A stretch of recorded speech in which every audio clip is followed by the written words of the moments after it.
Well, hello, all of my students. I hope you're having a fantastic day. My name is Jay, and welcome to another lesson here on the channel where I have the opportunity to help you with your English comprehension, vocabulary, and your English fluency. Today, I have a C-1 read and repeat lesson.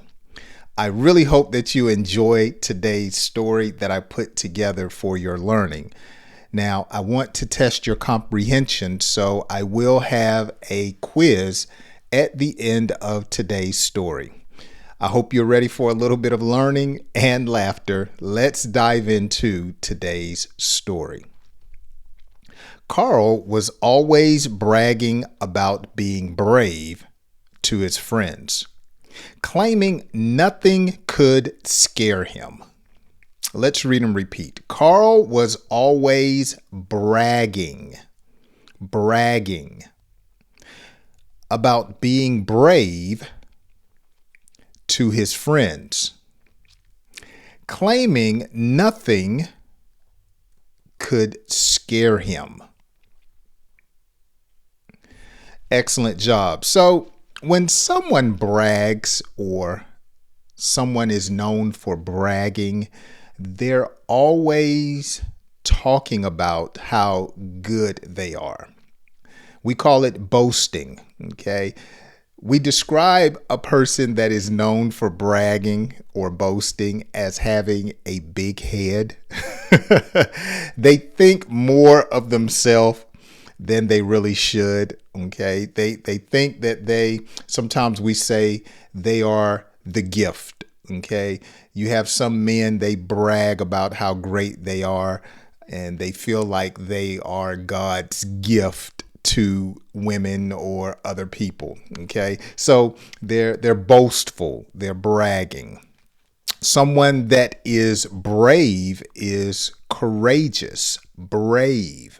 Okay, so Carl is bragging about being brave or courageous. Now, let's find out what goes on with Carl.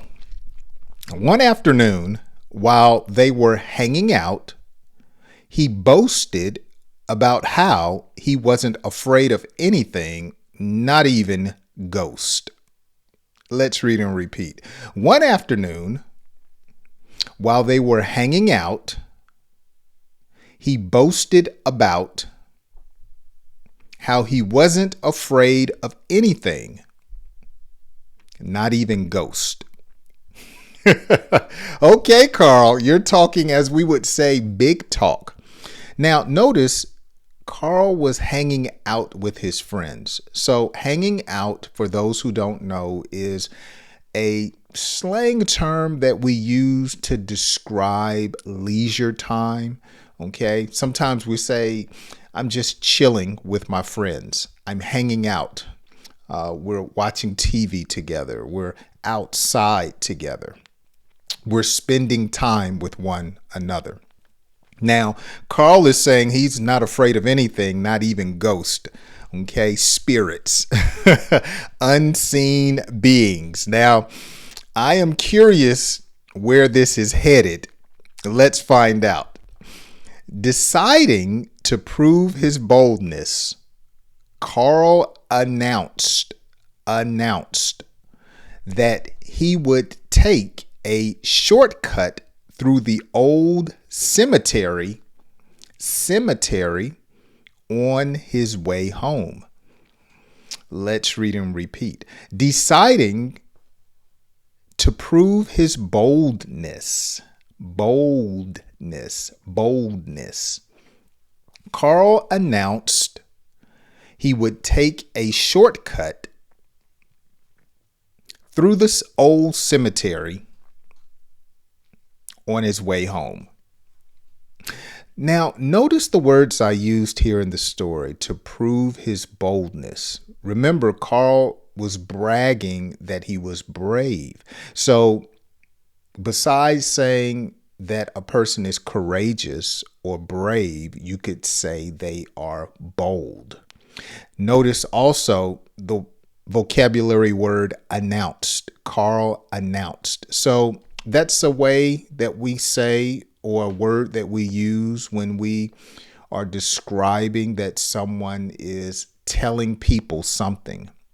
So you might say the supervisor told the employees they could get off an hour early. Or you would say the supervisor announced to everyone at work they could leave early. Okay, announced or to tell. Now, what does it say when a person is walking through a cemetery? What is the scene? Okay, what is the tone of that sentence? Walking through an old cemetery. So it's telling us that it is likely to be a situation that causes fear, causes a person to be afraid. Would you walk through an old cemetery at night? I don't want to walk through an old cemetery during the day. But I mean, it wouldn't make me afraid. But maybe if I think back to when I was younger, I would probably not do it.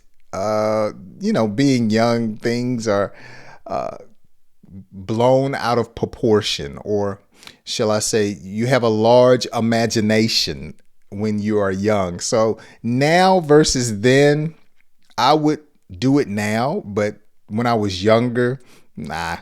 Let's see what Carl does. Let me see. I was having some problems here. Okay, here we go. As the sun began to set, Carl confidently entered the cemetery, his heart pounding despite his bravado. Bravado. Let's read and repeat. As the sun began to set, Carl confidently entered the cemetery, his heart pounding despite his bravado. Now, some cemeteries, not all, have an entryway or a gateway. Another word for a cemetery, a graveyard, where we bury the dead. But some cemeteries that are around here, they're huge, but they don't have like a formal way. It may just be on a plot of land and you can just walk up to the cemetery. Okay. Or there may be a driveway, but notice he confidently entered the graveyard or the cemetery. Now here's a strange word if you're not familiar with it: bravado. Despite his bravado. Bravado has to do with a person's attitude. They feel invincible. They feel as if no one can defeat them. There's a word that we use, macho. He feels macho, okay? He feels strong, confident, bravado. Sometimes people are a little arrogant, and that comes off as negative bravado. Let's continue. Halfway through the eerie silence and rustling leaves began to make him second guess his decision. Let's repeat this. Halfway through the eerie silence and rustling leaves began to make him second guess his decision. So something that is described as eerie silence, scary, uncomfortable. Sometimes in movies, you may hear the door make an eerie sound. So they open or close the door and it may go, an eerie sound. Or we used to watch, back when I was younger, this movie series called Friday the 13th. And it had the main person in the film was named Jason, and he wore a hockey mask, and he would go around chopping people up with his machete. And you would always know that Jason was about to hunt someone down because of the eerie sounding theme music that they would make. So when Jason was around, if he were hiding behind a tree, you would hear an eerie sound. It would go ch ch ch ch ch ha ha. Oh, it was so scary. Oh my goodness. Or sometimes when I was younger, we would watch, what is it called? Nightmare on Elm Street with Freddy Krueger. And he had these razors on his fingers with a glove he made, and he would scratch them on the wall. Have you ever heard someone, back when I was younger, when we went to school, we had what was called a chalkboard, and you would learn your lessons by using chalk to write on the green board. Sometimes it was called the blackboard. And every now and then, someone would just go and take their fingernails and go right on the chalkboard, and it would make an eerie sound. Okay. Notice he second guessed his decision. Second guessed. So he began to have contrary thoughts. Okay, so imagine him walking through the graveyard saying, you know what? I don't think this was a good idea. I didn't think I would be scared, but I'm having second thoughts. It's like riding a roller coaster. You look at it from the ground, or getting on a high dive. You look at it and say, oh, that's not high.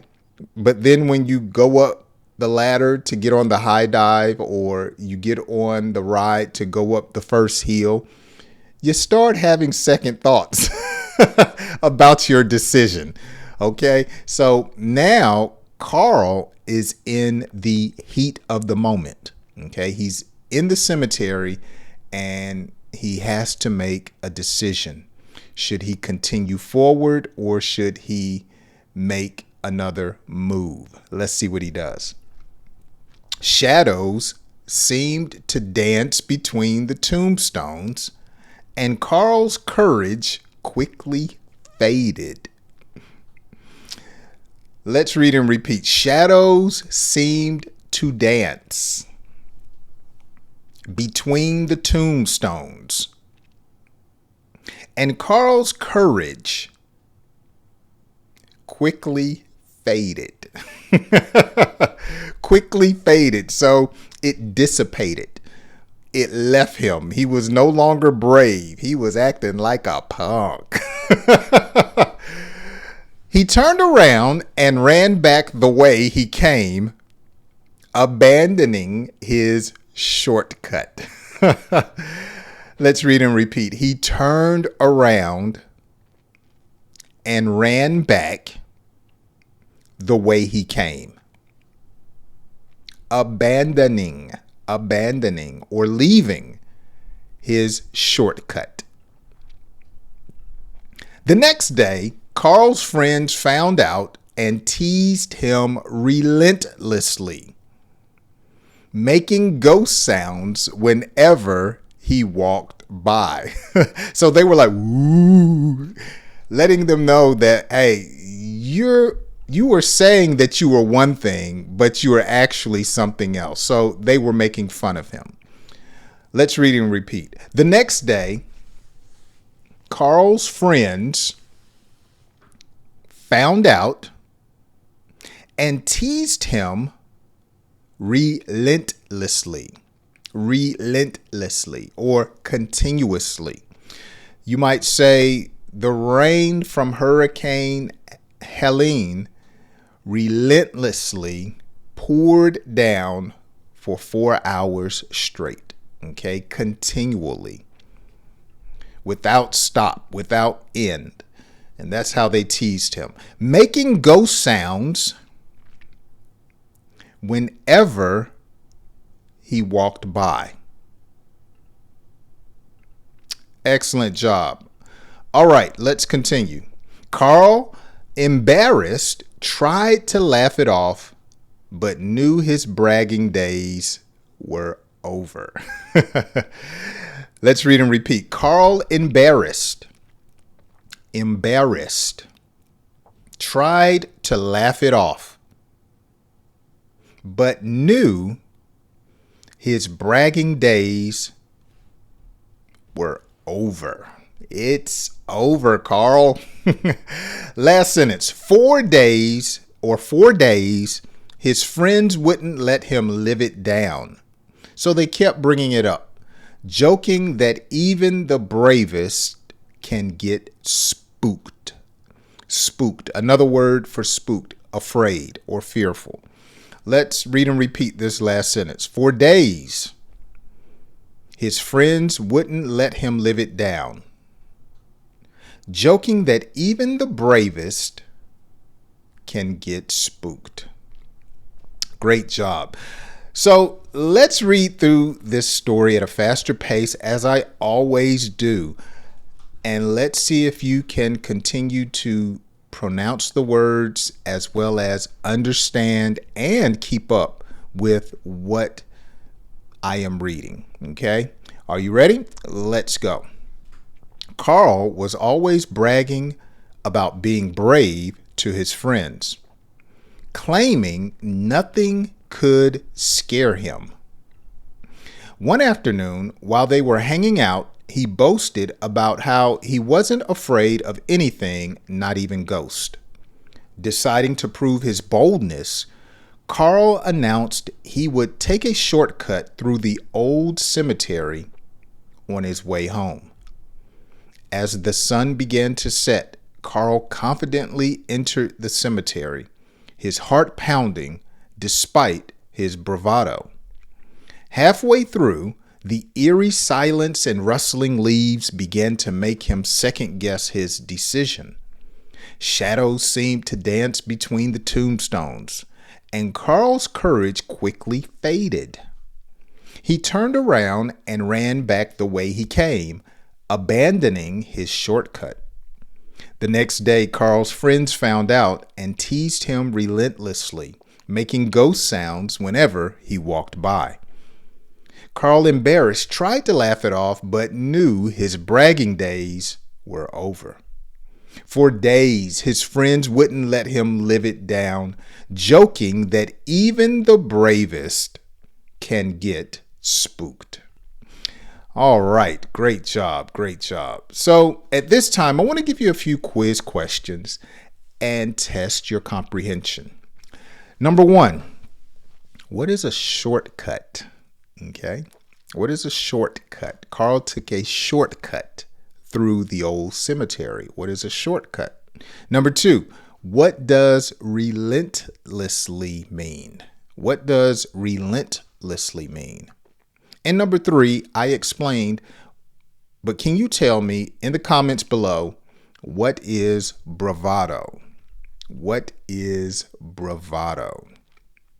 Well, if you're still here watching the lesson, thank you so much for hanging out with me. That's going to do it for today's lesson. I really enjoyed making these lessons. I took a few days off. I had been out of town last week, and I'll probably talk about it on the podcast on this weekend. Some things have been going on in my life, and so sometimes I can't make the videos because I have certain emergencies, and I'll talk about that probably on the podcast. All right. Now, if you enjoy my lessons and you would like to join my Patreon, where I have my notes and I do other things such as have lives and answer questions, that link is down in the description. As always, thanks so much for hanging out with me. Be sure to leave me a comment. Let me know where you're watching from. What did you learn today? I hope you join me on my next English lesson. Have a great evening.